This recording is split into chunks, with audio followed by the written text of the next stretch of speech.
We're in the third week of the sermon series titled How to Neighbor, and we actually started off in week 1, and I began to describe a trap that all of us have a tendency or a potential to fall into. And this trap, the reason it's so powerful in our lives is that it actually comes from a good thing. And that good thing is that the call on our lives to love our neighbors without borders. To love beyond the general parameters that we would normally think of neighbors, and to extend love across the city, across state lines, across the country, and across the world. And there's a long history among Christians, it's not exclusive to just Christians, but there's a long history among Christian people of extending love of neighbor across all these boundaries. And so here, even at this church just recently, we've gone across some state line boundaries to West Virginia and then Virginia, with an organization called the Appalachian Service Project, and we rehabbed homes. We love neighbors across those boundaries. And so that's a good thing. It's something that we should continue to do. But the trap is this, is that sometimes we extend love beyond the boundaries or borders of our neighborhood, but never within them. Because let's be honest, isn't it easier to love people at arm's length? Isn't it better just to write a check, or maybe even a letter or something like that, but kind of keep a healthy distance from people, because love can get a bit messy, can't it? It can get a little over-involved. It can show up at inconvenient times, right? We can be interrupted when we are engaged in love.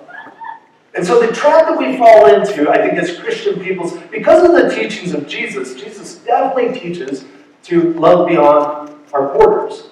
But the trap is that sometimes we forget about the people across the street or next door. And I think that Jesus would have assumed that we all understood that when it comes to loving our neighbors, when it comes to extending the love of neighbors beyond the borders of our neighborhood, that we would still understand that we should love those right next to us. In fact, Jesus, in the Sermon on the Mount, which is in Matthew chapter 5, he starts to give these metaphors of what it looks like to be his followers. He says that we're salt and light. And then he starts talking about the city that is up on a hill. And the power of this metaphor is in the understanding of why would a city be put on a hill? Well, a city is put on a hill because it makes it visible. Because back in the time of Jesus, they didn't have Google Maps. There's no GPS. And so cities that were up on a hill, they were easier to find. There's another reason that a city was put on a hill, is that it gave it an advantage if it was ever attacked. A city on a hill has the high ground. In other words, a city is put on a hill because it's a strategic location. It's intentional. And Jesus says, you're a city on a hill. That you're strategically located right where you are, right where you're at work, right where you are in your stage of life, right where you live. God has put you in your neighborhood, in that location. It is a strategic location. Which is why in the first week I introduced this tool for loving your neighbor, and it's really, really simple. What you do is you take your house and you think about the 8 closest households next to your house, right? I know that you don't have a perfect grid that you live in, but you get the idea, right? And what you do is you begin to write down for letter A the names of the people who live in the 8 houses close to you. Now, how would you do on this grid right now? Would you be able to fill out all 8? Right? I mean, it's a struggle. But say you get to that, and you fill out all 8, and then the next thing you do is you begin to write down relevant information about these people. Like, they moved from Kentucky, they went to Purdue, they're a machinist, or they work as a nurse. Whatever you might find out about them, because you're trying to build a connection. And if you do that, you'll begin to learn some more in-depth information about their motivations, about their fears, their desires, their pain, their joy. And you write it down. And it's very intentional. Because we understand that here at Faith that great relationships rarely happen randomly. If you want to build great relationships in your neighborhood, if you want to build great relationships as a church or a family, you got to do things intentionally, and it begins by learning the names of people. Now I know what you're thinking. This would take some time, wouldn't it? Which is why last week we talked about the first great barrier to loving your neighbor, which is time. Because all of us think that we don't have enough time, which is a lie that we tell ourselves. Because you know what? You have 168 hours a week. So do I. So does the person next to you. And if you slept 8 hours a night, 7 days a week, that's 56 hours. And if you worked 8 hours a day, 7 days a week, 56 hours, that means you've got 56 hours a week left. Don't you think that you can maybe put one or two of those towards loving your neighbors? You have the time. But there's lies that we tell ourselves about time, and if you would like to learn more about that, you can go back and watch that sermon from last week. It's on YouTube, it's on our website. But today we're going to talk about the second biggest barrier to loving your neighbors, which is fear. So let's jump right into this. And I'm going to give you a simple definition of fear. Fear is the emotional response.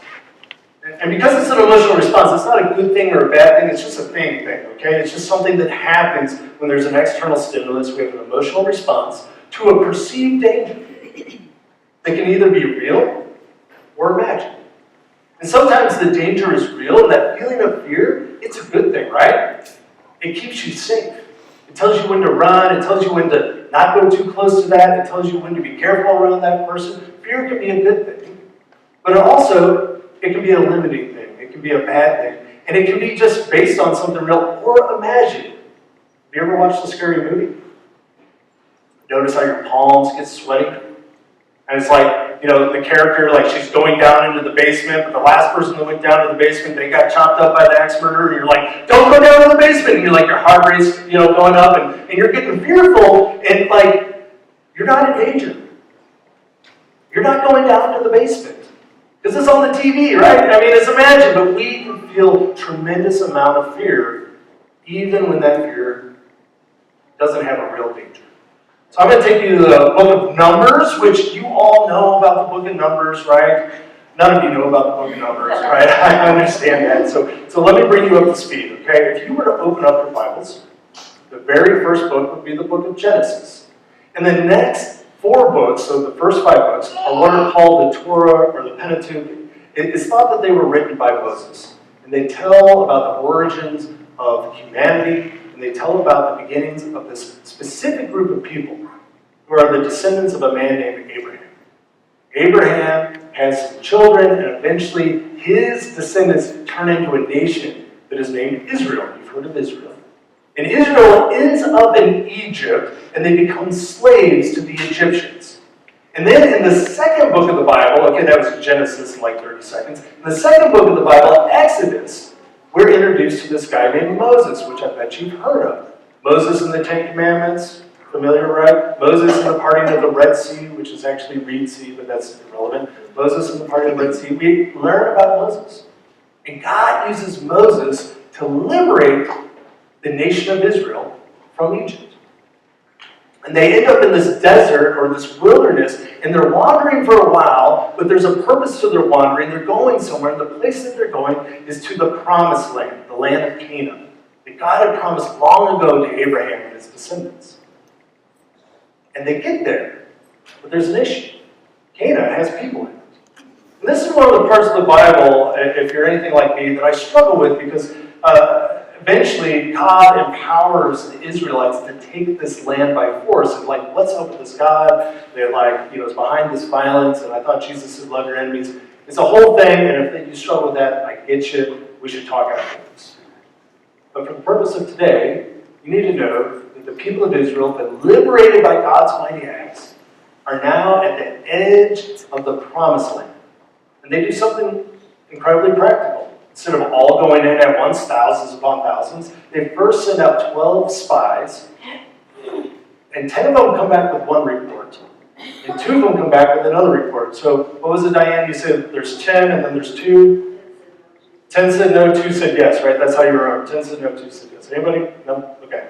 So the book of Numbers. So here they come back. 12 spies have just gone into this land to determine, is it worth going into? And then, what is the challenge of going into it? And this is a story about the power of fear.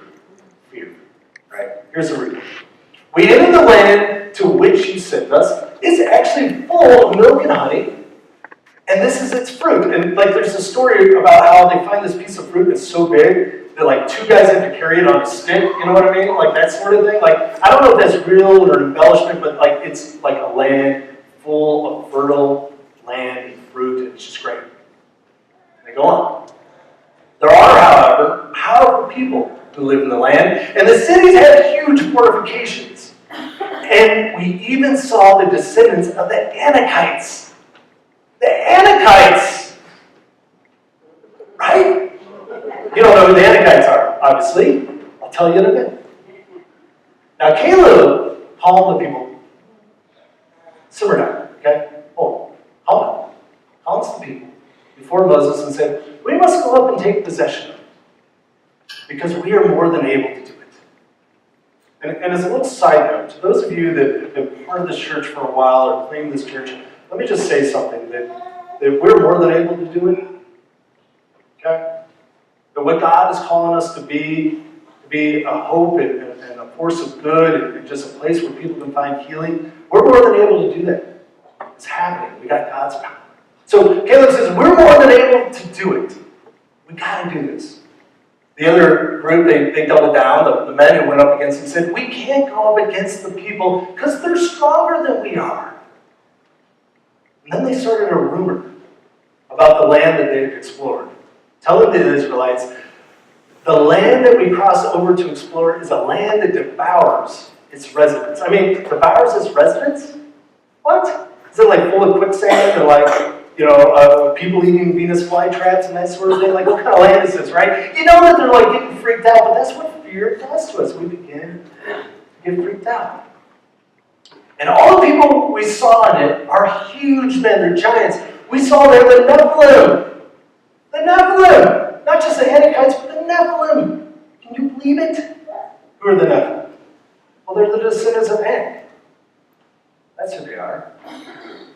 Well, let me help you out with this, okay? So you have the Anakites, all right, that we started with, right? And the Anakites, they come from this guy, Anak, who's this legendary character, and he's like this warrior, and the Anakites are these warlike people.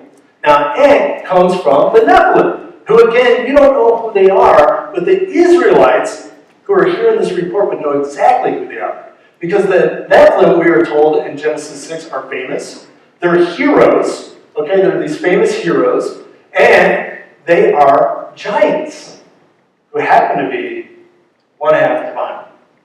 The Nephilim, okay? If you read Genesis 6, you hear this phrase, it's either the sons of God or the divine beings. And these sons of God, divine beings, end up having relations with human women, and they have these children that are called the Nephilim.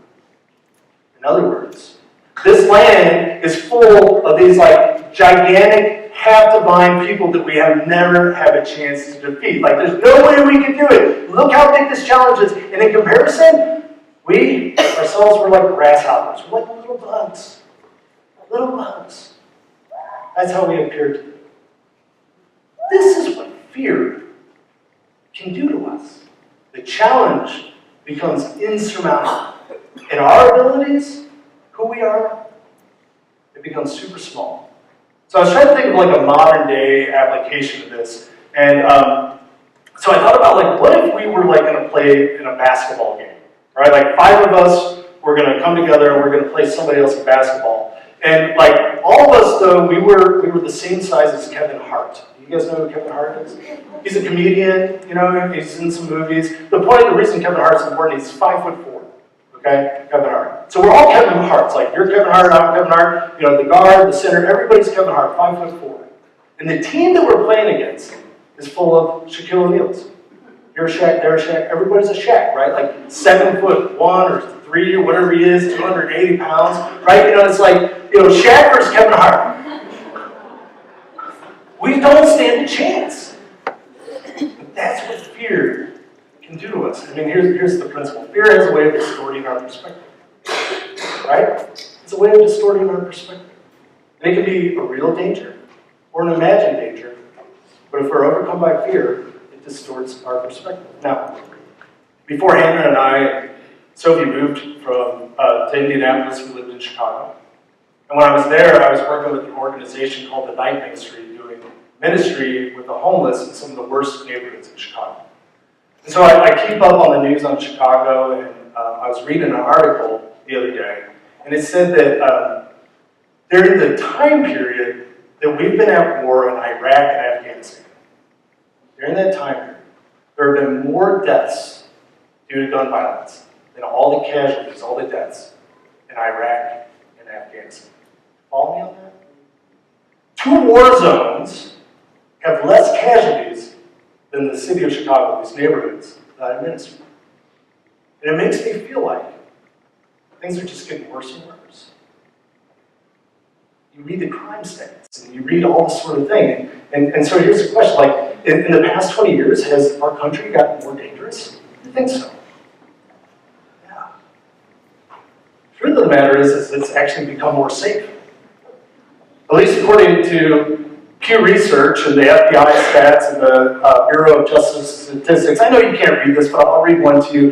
The one all the way on the left says, violent crimes per 100,000 residents. In 1993, it was like 742, and by 2016, it's down to 300 and something. And all these indicators show that crime is going down. Which, when I read that, I was like, no, I don't think so. Because I read and I watch the news. But the truth of the matter is, overall, crime has gone down. Now, there's pockets in our society where crime has definitely gone up. Okay, so I know enough about that. But the thought here is that our fear can distort our view. And this sort of thing's hard to believe. So let's get back to our neighbors. Let's talk about some fears of our neighbors here real quick. One fear that you might have about reaching out to your neighbors, actually loving the people across the street, loving the people right next to you, is that they might be axe murderers. Anybody got a neighbor that you think might be an axe murderer? Probably shouldn't raise your hand because they're going to take you out, right? Because that's what axe murderers do. And there's real danger out there. We're not to be naive. There's real danger. But the odds are your neighbors are not axe murderers, so let's cross that out. The next one is that if I go out over and try to love my neighbors, it's going to be awkward, right? It just might be awkward. And let me go ahead and help you with that. It's going to be awkward, okay? My sister, she has done a great job of connecting with neighbors in my neighborhood. She's been there for a long time. And we were talking about this, and she told a story about getting invited over to one of the neighbors' houses. And they had younger kids, and so they're going to make like Christmas cookies. And she's like, I was so glad I had Emma with me. Emma's her oldest daughter, is now a junior, but she was like really little then. I'm so glad I had Emma with me because it was so awkward. I used Emma as an excuse to leave, right? She needs to go, so it was awkward. And over again, she had these awkward interactions. One day, this family moved in, the Mackeys. They live a few doors down from my sister, and they had young kids, and so my sister and her husband Ryan thought they'd try again. They want to connect with the neighborhood. And so they go knock on the Mackey's door, and Shannon was like, I can't remember if we were sitting on the floor with the kids or what the deal was. I don't remember much about it other than it was awkward. But they go on vacations now with the Mackeys. It's their best friends. So it's going to be awkward, okay? Like, just get over it, all right? Like, if you want to be part of this Jesus thing, you're going to have to suffer a little bit. You can handle some awkwardness. Finally, the last one is they just won't be interested. They won't be interested. This other neighbor who lived across the street from my sister was an unlikely person to connect with Shannon and her family when they were young. Because Mary was already in her late 70s. And so she would come over when Shannon was out in the yard with the kids or mowing the lawn, and she'd come over and start to connect with my sister. And over time, they made this great connection with Mary across the street. Now, how did that happen? It's because Mary took interest in Shannon. Mary learned Shannon's kids' names. And she learned things about them. I don't know if she had that grid, that sheet that I've been showing to you guys, right? Like that Mary already heard this material. But Mary was super intentional. And over time, as she took interest in Shannon's family, guess what happened? Shannon's family began to take interest in Mary. And a nice relationship was formed. This leads us to a super practical understanding that I hope you walk away from. People find interesting those who take interest. If you want to have people think you're interesting, if you want to build relationships with them, and what you do is you take interest in them. You become curious about them. So I'm going to take us to Philippians 2 and just kind of run through some scripture real quick that show that this is not a new idea, that this is actually fundamental to being a Christian person. That the Apostle Paul who was able to connect with neighborhoods and build churches and bring people together, that he understood that if you take interest in others, they'll take interest back and relationships will begin to form. So hopping into the second chapter of Philippians, Paul says, do nothing out of selfish ambition or vain conceit. So first off, let's just evaluate our motivations.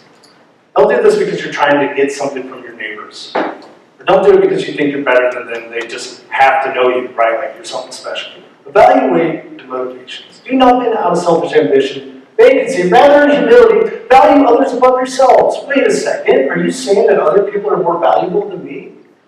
No. In God's eyes, you are equally valuable as anybody else. That's how God sees you. You should know that. That's powerful. But when it comes to loving your neighbors, you got to begin to value others more than yourselves. And here's why. All of us are pulled against a natural tendency to be selfish. I am. I think you probably are too. Okay? So the way to get beyond yourself is to begin to put others in front of you. And guess what? In the end, you'll be happy you did it. Really believe that.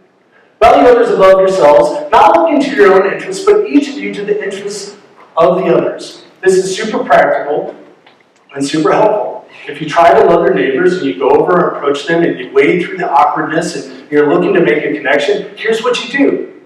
Don't talk about the things you're interested in. Instead, talk about the things they're interested in. Right?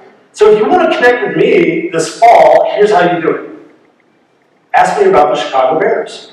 It's like my thing that I read about when I'm not doing work. And like I know more about it than I really should because it's like my diversion, But if you want to connect with me, ask me about something I'm interested in. If you want to connect with somebody, if they want to talk about NASCAR, talk about NASCAR. If they're interested in flowers, ask about flowers. But I know nothing about flowers. That's not the point. Learn from them. Because isn't it true that the last time somebody took interest in you, you felt a connection? Felt a bond. Paul goes on to say, in your relationships with one another, have the same mindset as Christ Jesus. And he goes into this poem. He says, who, Jesus, being in the very nature of God, did not consider equality with God as something to be used to his advantage. Jesus deserved respect. Jesus deserved people to pay attention to him. But he never used those rights to his advantage. And you deserve respect, and you deserve for people to pay attention to you and take interest in you. That is true. But if you're going to have the same mindset of Jesus, you don't use that to your advantage. You don't claim your rights. That's not what this is about. Rather, Jesus made himself nothing by taking the very nature of a servant, being made in human likeness. Nothing. Which sounds pretty radical, doesn't it? Because it is. Because this whole thing of following Jesus is not about making you just like a slightly better version of you. It's about a total heart transformation.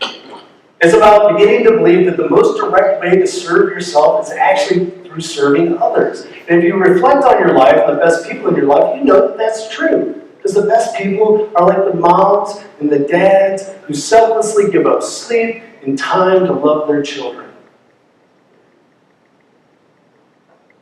Made himself.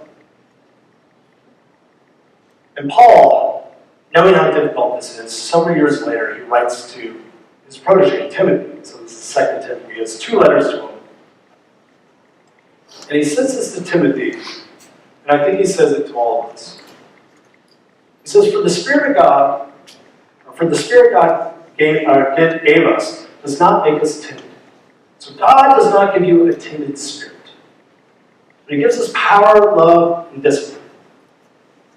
And if you begin to allow the Spirit of God to enter into your life, you're going to become less timid. And you might say, look, I'm an introvert, and I struggle with people, and I don't know what to say. I believe that. I have sympathy for that. But as you begin to grow in your relationship with Jesus Christ, what begins to happen is you become less and less timid. God replaces that fear with power.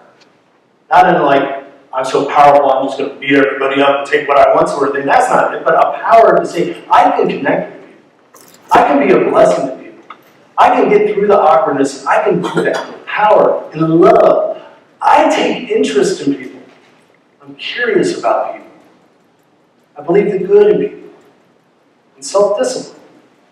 I actually can be intentional about this. It's not just I heard a good sermon on a Sunday or I read something that was inspiring, but actually I'm going to make my own grid and I'm going to start filling that out. I'm going to start doing this thing intentionally. I'm going to have a discipline around my love for others.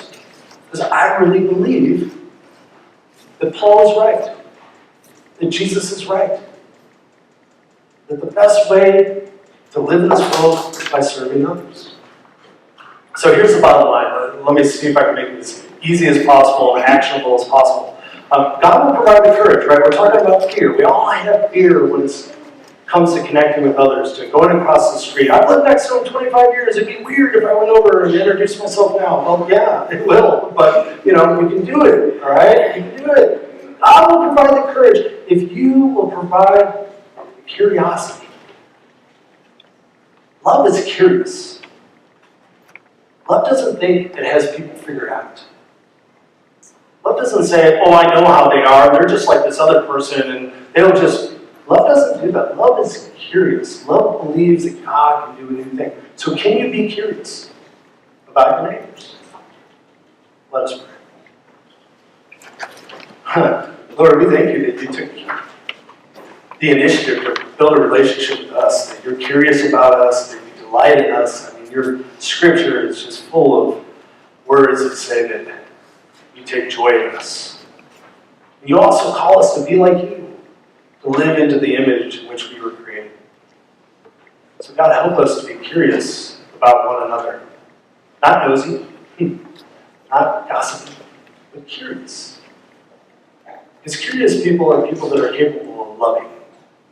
You called us to love our neighbors. God, we struggle with time, and you can help with that. And God, we struggle with fear, and you can help with that.